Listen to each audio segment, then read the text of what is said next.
Tucker, everybody. How you doing, man? I'm doing fantastic. Greetings to you and the Resilient Army. I'm really happy to be here. Hey, we are happy to have you. How long have we been trying to get this going? I know we had like a couple back and forth, but this is the first time I'm like, the stars align, guys. The stars align for one of the biggest Power Ranger TikTokers in the goddamn world to bless us with his presence. I'd say probably about 2 or 3 months or so, yeah. But yeah, Yes. man, I'm real happy to be here. I'm a big fan of your show. I like how you come with receipts, man. You really do shed some light on some stuff. That is my only thing. That's probably like my biggest reputation. Now, before we get into the content, what got you into Power Rangers? I know you paint helmets, or I've seen you paint helmets. Just Yeah, tell the audience a little bit about yourself for us. sure. I'm an OG Power Ranger fan. I was watching in '93. I watched up until about Dino Thunder, and that's when I had to start getting a job. So a lot of the Disney seasons I missed, and when they started coming on Netflix, I was able to rewatch them again with my daughter. And when I started doing helmets, that was just a COVID hobby that I picked up, and I stuck with it.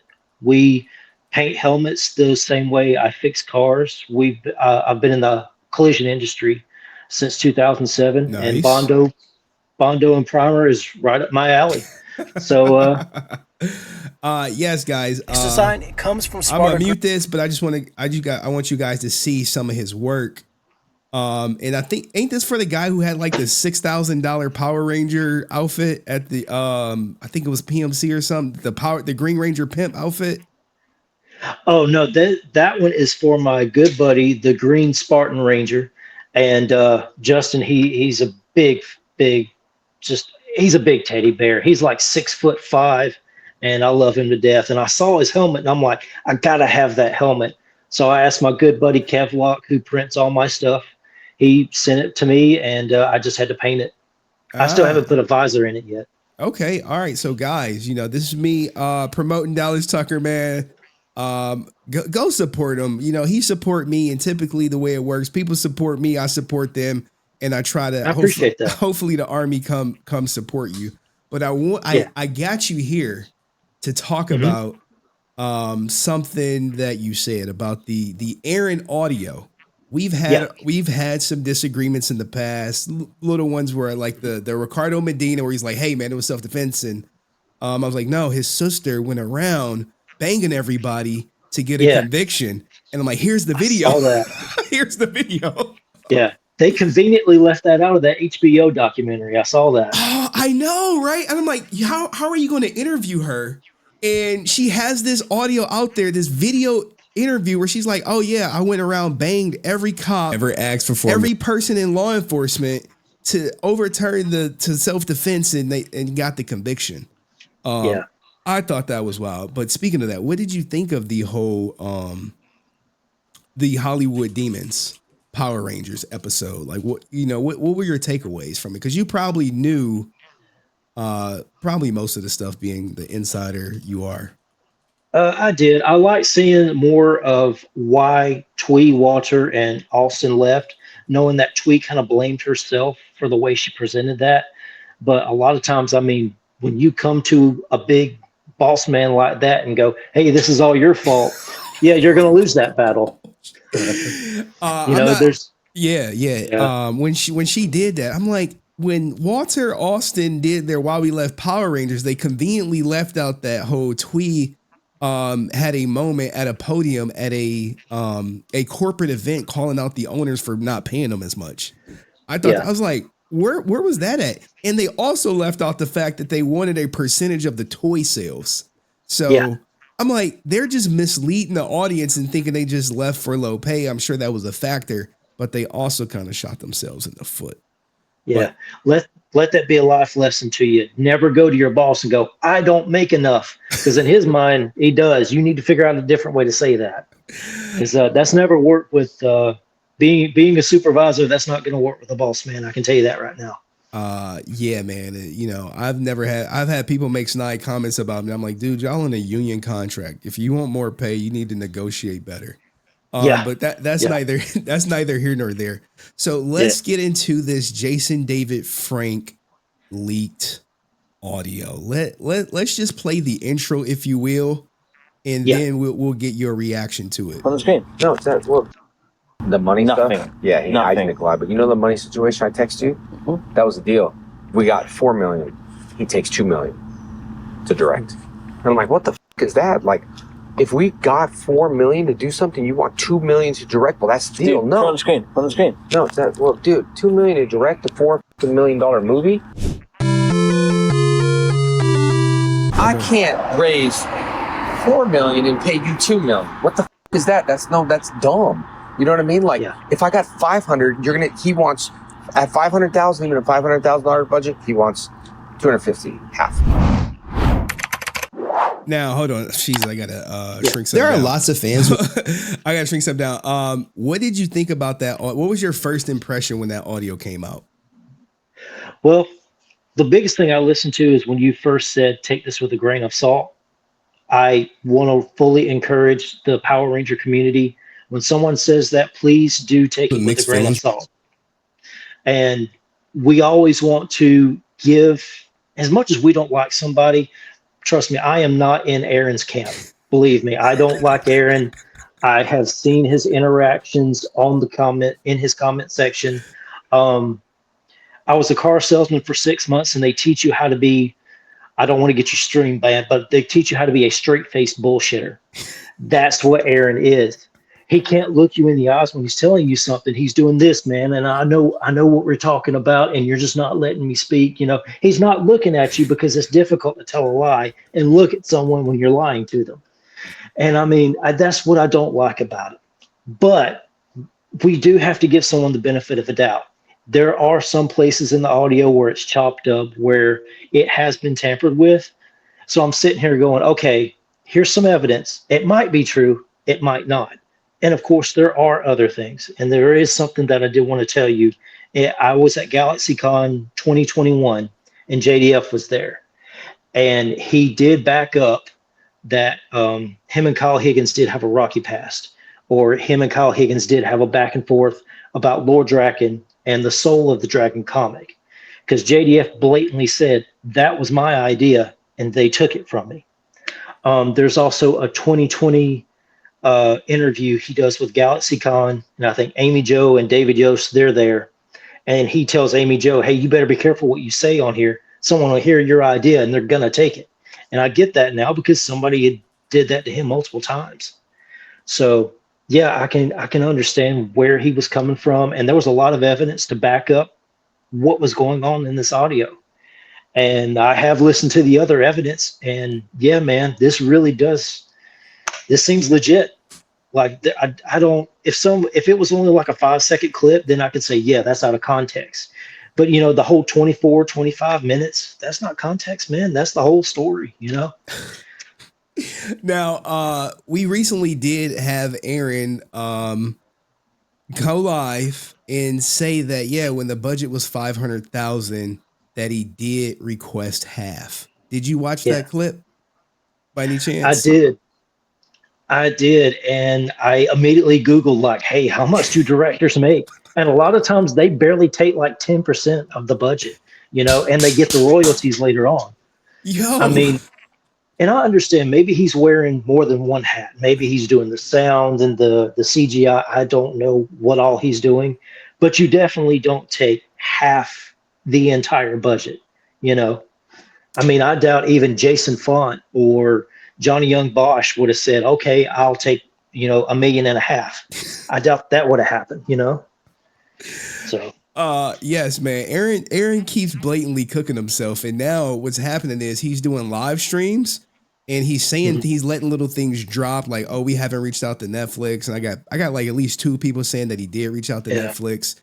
And I'm like, well, if you didn't reach out to Netflix now, there's no way it's going to be on Netflix when it releases. Absolutely not. I mean, again, I don't know much about television, but I know you got to give someone at least 6 months, I would say, you know, advance. Say, hey, can I do this? You know? Yeah, because they have to set up a marketing plan. They got to see where it fits on their schedule. Because I'm sure Netflix releases, unless you got like some lightning in a film movie, like if you got the next Squid Game, sure, they may be like, okay, yeah, we could push it up. but their schedule is locked. I'm already getting Yeah. advertisements for stuff that's coming next month. So, Right. I think he did reach out. You know, I have no proof of this, but I've spoken to two people. One was like, "Oh yeah, I talked to someone high up at Netflix and said, yeah, they reached out." And even Aaron in his interview, when his live stream, he said, "Yeah, we had our distributor agent reach out to Netflix and they were happy." And then later he said, "Oh, we never reached out to Netflix." So I'm just like, Yeah. what's going on? But tell me why you don't like Aaron. You said it's not because of the audio, it's something else. Is it because of his? I don't want to poison the well. I'd rather you just say I have to do a lot of face to face with a lot of people, and you're an investigator. You know how to read people. You know what type of clues to look for. There's eye contact, there's hand gestures, there's inflection and tone of voice. There's a lot of that just sends up red flags of the other type of people I've met before going, you really don't want to trust this guy. You know, you're talking to a millennial who tried to get trapped in a bunch of pyramid schemes. I talked to those people. I asked a lot of questions. He kind of comes off as the same kind of creepy dude, you know, and I've seen his interactions in the comment sections before. I think he realized that people were watching and flagging him, you know, where he was like, it'll come out when it comes out, you know, that type of stuff. Or, you know, it didn't really seem like he was genuine with people, like there was something else going on. And now that we know that this may have been brushed on several other types of things with sound design and different types of media it was recorded on, and sometimes people didn't have files, that I can understand, because I can't tell you how many times somebody tried to send me an email with an attachment and there's no attachment there. Ooh. You know, I can kind of understand when somebody goes to open up the email going, hey, there's supposed to be a clip here and there's no clip. So I get that, you know, and sometimes stuff just gets lost. I fully understand that. Being content creators, sometimes computers don't work the way they're supposed to, you know? Tell me about it, man. Tell me about it. Guys, you click the play button and there's no play. Oh, I've been there before. I'm like, wait, oh, fuck, I never hit record. Oh, what the hell? I've done that before. I'm like, I've been talking for like 20 minutes. I'm about to cut this video, and I'm like, I never hit record. But again, guys, I know I'm bringing a lot. Please know this is just my personal opinion. Do not hate someone over my opinion. Don't do that, okay? There's a lot of great people out there. There's a lot of great Power Ranger actors out there. Christopher Kamen Lee, Patrick David, they're great people. There really are some other people out there who are worth your time and your money and your investment as a friendship. There really are. All right, now we're not gonna get in Christopher Kamen Lee. He really don't like me too much, but what is something I may have uncovered that you didn't know? I'm just curious. I'm just curious. How did you first find the content? My friend Patrick Sky, he was on there. I met Patrick at Ranger Stop, and I read his comic about the 2017 sequel to the 2017 Power Ranger movie. And Deoxy, I follow him. I follow him on TikTok as well. And whenever I can't get to a comic store, Deoxy is always the guy I'm watching. So, okay. Deoxy, right. I love him to death, man. There was one time, I think even in his early days when he didn't edit out some of his stuff, and the dude just burped right in my ear. Yo, I hope he's watching. I'm always trying to get Deoxy to cam up more. Friend of the show. Now, what did you think of it when your boy Aaron was going at Deoxy? Did you catch that little spat? I did. I didn't pay much attention to it because I thought, maybe Aaron is just doing his one of call outs or whatever. Maybe it won't grow into something else. So I didn't catch it until I saw him come on the show, and I went, oh crap, this blew up. I really should have paid more attention to this. And because I've seen Aaron go at other people, and there were other people calling him out like, dude, when I see you, it's going to be on site and all this type of stuff. And when I saw Deoxy come up, I'm like, what's Ash doing? What's going on here? But I didn't pay much attention to it, and I really should have. But I mean, when you promise something since 2020 and you still have not delivered on it. I mean, JDF's last days, he pushed hard. I mean, at GalaxyCon 2021, I have one of the Legend of the White Dragon business cards that was signed by him. I'd have to run down and get it. But he gave me that. So I have an actual autograph by him, and I have a poster by him that he signed. And that was his entire persona, was Legend of the White Dragon. Power Morphicon hit like a month before he did what he did. He was dressed as Eric Reed. Yes, and I saw. He fully believed it, man. And then you go and you spout that crap off on HBO Max talking about it, saying, "Oh, I want to look at him on stage and tell him how great of a job he did." Dude, if you're not ready, hush. And our buddy Erlen, he took all the behind the scenes photos and video clips and pretty much told the entire plot of the movie, because that's what you can do, because so much behind the scenes content has been posted. And it's like, you've kind of spoiled the movie already. We can just piece it all together. Well, we'll see. I'm still, despite me having my strong opinions about Aaron, I still am excited to see Jason David Frank's last movie, if you will, whether it be good or bad. Now, and go ahead. I want it to be worth it, man. I want to be wrong. I don't want to go in thinking that this is going to be a crap movie and it's going to be a shame to the memory of JDF. I want it to be everything Aaron says it to be. Aaron, if you're watching, I want to be wrong, man. Prove me wrong. I dare you. Please prove me wrong. Trust me. I think everyone wants to be proved wrong, but I think the harsh reality is it's likely going to be a hour and 30-minute beatdown. Like, if he truly took half the budget, it's going to diminish the quality of the movie itself, whereas in the audio, it's the guy was like, put it on the screen, which means put it in a movie. And if, the thing is, Jason always bet on himself. And I think if Aaron would have just bet on himself and, instead of putting it to, in his pocket and actually put it on the movie and negotiated some type of residuals like most directors do, we would have had a better product. But I'm with you though, Tucker. I'm hoping I'm wrong. And we do got some questions from the audience. Right. If you will, I don't know, how much time do you got? I'm not trying to hold you. I know you got a family. I remember you telling me. Hey, I got till 9:00. Then I got to tuck in the kiddo. All right. Well, we're not going to hold you that long. I promise you. Probably like 10 more minutes, guys. So type your questions or super chats you want us to read. We got one that says, Cook Tucker, welcome to the Henry Resilient Army. Aaron lost me when he shaded Amy Jo and tried to question her originality and her friendship with JDF. Scumbag. Holy shit. X got crazy that day.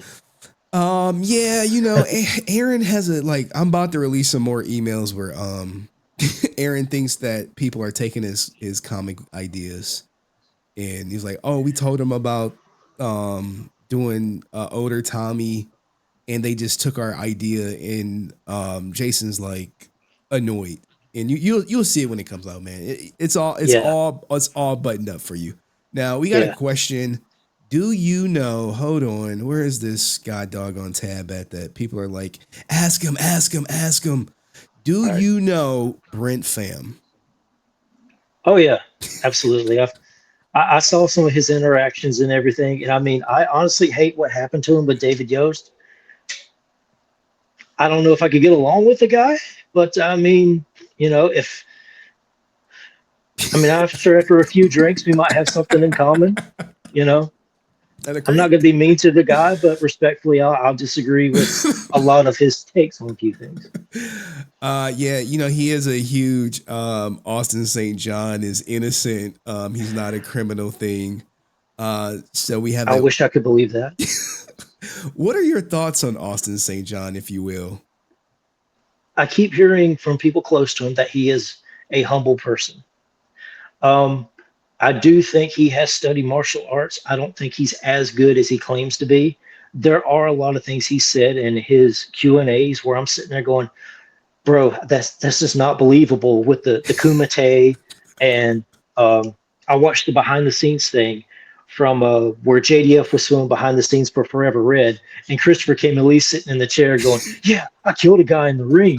And I'm like, oh God, he's talking about Austin, isn't he? And there's a Q&A that Chris does at it's an after dark panel he does, and he actually does come clean and say, yeah, that was at Austin's expense.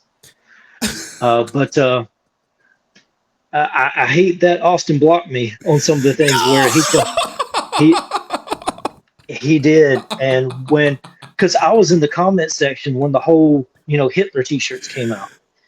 And I was like, dude, what in the world? Can you expound on this? What's going on? And then people are under the replies going, oh, come on, Snowflake. He has a right to do whatever he wants. I'm like, no, there is one person in history you don't do that to. And I mean, that dude is like up there on that list. You don't know. There was a Kevin Hart movie where Josh from Drake and Josh, he's up giving some sort of a speech, and he's like, I'd like to quote Hitler, and even Kevin Hart is like, no, don't do that. So I mean, it's and Amy Jo like, hey, you need a publicist, and he does. She publicly called him out for you can actually say she was instrumental in making him go viral for his crazy T-shirt idea of making Hitler shirts, if you will. And did you see his apology or his I never said I was going to do that video? Oh, the gaslighting. yeah. He's like, I totally never said that. Like, dude, that 15-second clip got like 4 million views. You can't sit here and go, I never said that. Bro. Yeah, you did. You said it. Oh, and my advice to him was take a step back, reevaluate yourself, man. Really think about things. Take a break from social media, putting your face out there, and really think about things. And then when he put out that video, which in my opinion was 3 weeks too late. I mean, as soon as that Hitler clip hit the internet, that video should have came out afterwards. Yeah, look. To me, it would have made more sense. It would have. That thing got like international coverage. I saw it on Daily Mail. It was like the clip heard around the world. Yeah. And so it happened March 11th. I guess I want to say the interview actually happened in March. Was it March 11th? I think it happened. No, February 24th. He had the interview. And then by March, I don't know, 14th or after I covered it, it went viral. And his apology came April 3rd. And I was just like, now he recently was convicted for wire fraud. Do you think it's going to have any impact on his career? I don't think it's going to completely nullify that, because there's a lot of people going, hey, great, his line's going to be shorter, But I mean, if you guys want to pay $100 and $150 for him just to sign something, and sure, go ahead. I mean, there's a couple other people where, I would advise cheaper and going to get your money from, because there's better Power Ranger actors that are going to treat you better, give you your time better. And Austin's not really one of them. I mean, at this point, he's got a lot of people he needs to pay off. There's a lot of money he needs to pay back. You're a paycheck. You're not a fan. You understand what I'm saying? Yeah, we're actually going to go over his probation conditions later in stream tonight. He's actually a convicted felon, guys, and we're going to talk about his restitution and what's happening for it. Any more questions for Dallas Tucker before we let him go, guys? He has a family. He's a family man. What are you cooking for dinner tonight? Because you said you had to cook dinner. I'm just curious. Oh, tonight I actually cooked orange chicken with some edamame, and it was really good. Yeah. Okay. All right. Normally I do some lemon pepper pork chops with some mac and cheese and mashed potatoes. The only thing instant I do is mashed potatoes. Everything else is like handmade. Holy shit, from scratch. Let him cook. Guys, that way. Any questions? Type them in the chat. Ask him if he knows our. Oh my god. I hate when I say these Q&As because some of these questions. Do you know our low-cow Rican Ninjetti? I don't know Rican Ranger. I have not been keeping up with that, man. Please don't. It's brain rot. Someone says, I saw Steve Cardenas not that long ago while I was waiting in line. Every fan was bonding over their bad experiences with Austin. God damn.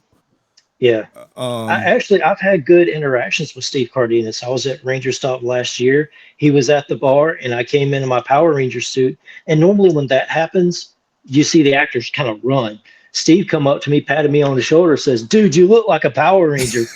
And I'm like, "I feel like one too." And I just patted him on the back, and we had a great time hanging out there. Blake Foster was over there at one table, and I met up with my buddies, and if you want to hang out with a Power Ranger actor, Ranger Stop is the best place to go. Just keep your phone in your pocket. Okay, are you going to get jumped? Brent learned the hard way about Yeah, that. yeah, that'll happen. What are your thoughts on Johnny Young Bosch? I love Johnny. He seems like an honest guy. He really does. And I hate everything that happened to him. But I mean, JDF was a good businessman, and if he felt like he wasn't going to make money, he pulled out. I've known that with a couple other people, where he was like, if it's not going to make money, I'm out, man. Which any investor would do that. That's just business. It's nothing personal. It's business. Yeah. So I understand JDF was a good businessman. If he felt like he wasn't going to make money, he's gone. Now, But I'm happy for Johnny though. okay, I would The say Devil that. May Cry. Yeah. Yeah, oh yeah. Devil May Cry is on fire right now. I was watching it a little bit. I'm like episode 2, man. I'm slow. But yeah, JDF did pull out, but Johnny's project ended up coming out and being Yeah. good. Whereas Legend of the White Dragon has been in production hell for like 2 years. And Man, you've talked to Unworthy, and you've talked to Patrick. They've all put out fan films. All those guys, they put out multiple fan films. And Shattered Past with Colin, he's put out like Digimon and Son of Trunks and 5 episodes of Shattered Past. Those guys didn't have a budget. In fact, I was talking to Colin Bass from Shattered Past, and he was like, "Yeah, we were having to promise people beer and pizza just to be in our movie, you know." So, and yeah. sometimes those things work out, sometimes they don't. So, Okay. Who I is couldn't believe $4 million, and dude ain't put out a movie in four years. So, who is your favorite Ranger in the show, and who is your favorite Ranger actor in real life? well, my favorite Ranger actor in real life is Patrick David, who plays Psycho Red from Power Rangers in Space. I'm a Psycho Ranger, and he even signed my Psycho Ranger helmet to my favorite brother. And that meant a lot to me. Patrick, I love him to death. And my favorite Power Ranger comes from Power Rangers RPM. It is the Blue Ranger, Flynn McAllister. He's a comic book nerd, and he is Scottish. And whenever you hear, "I'm Scottish," that's Flynn McAllister, and he's my favorite Ranger. Okay, all right. All right, guys. Well, that was our interview. I didn't plan on taking up too much of your time. I really appreciate you being on time, man. I was nervous that you was gonna Yeah. stand me up for it. I'm like, shit, man. Is he gonna come? Is he gonna come or not? I appreciate you, man. I really hope that your TikTok continues to grow. I hope everyone subscribed to you. I really need to learn from you how to goddamn do TikTok, because I just post my stuff on there and I'd be like, all right, I'm out. Now I won't come back for like months on end. Dallas, what was your worst Power Ranger encounter? My worst Power Ranger encounter? Be honest with you, I was in that comment section with Ollie, so I mean, that might have been it. And I did get blocked by ASJ. I mean, that's really about it. Oh And man, poor Ollie, man. Like Jesus, man. yeah, All right, I got guys. a couple. Go ahead. I got a couple other encounters that are funny, but I'll tell you about those later. Shit, give me a. Let's end on a positive note. Give me a funny encounter. Okay. And then we'll end it right there. We posted, guys. Go follow him on TikTok. Links is in the chat. Go ahead, Tucker. There is Andrew Gray, who plays Troy Burrows, the Super Mega Force Red Ranger, and the guy's just cringy. He really is. He gives off creepy youth pastor vibes. Big MAGA guy, and he grew his hair out long. And I screenshot that and reposted it. And I said, "Oh, Troy looking like a Power Ranger Jesus." Well, somebody screenshot it and sent it to him, and he reposted it talking about, "Oh, God bless you, man. I love it. Thank you so much. That is a massive compliment." And he actually came on my profile, started liking a whole bunch of other stuff. And so he started following me. And next thing I know, he did this one video where he's crip walking. Like, No yeah, way. he's crip walking. So I duetted it like, bro, you'll have to see the TikTok. I had to send it to you, but man, I'm like, bro, what you doing? And I mean, when I tell you cringy crip walk, oh my God. But Oh, I mean, if he's a nice guy, if he's going to be nice enough to repost my stuff and like it, I'll give him the benefit of a doubt. But yeah, that's one of the crazy things that happened. all right. And yeah, Well, thank you so much, man, for making some time. This clip will come out, do whatever you want with it, react to it, all that good stuff, man. sure. Give it up one time for Dallas Tucker, y'all. Thank you, Peace, guys. love. All right, Dallas. Thank you, man, for coming up, man. Great guy, great content creator. Go follow him on TikTok.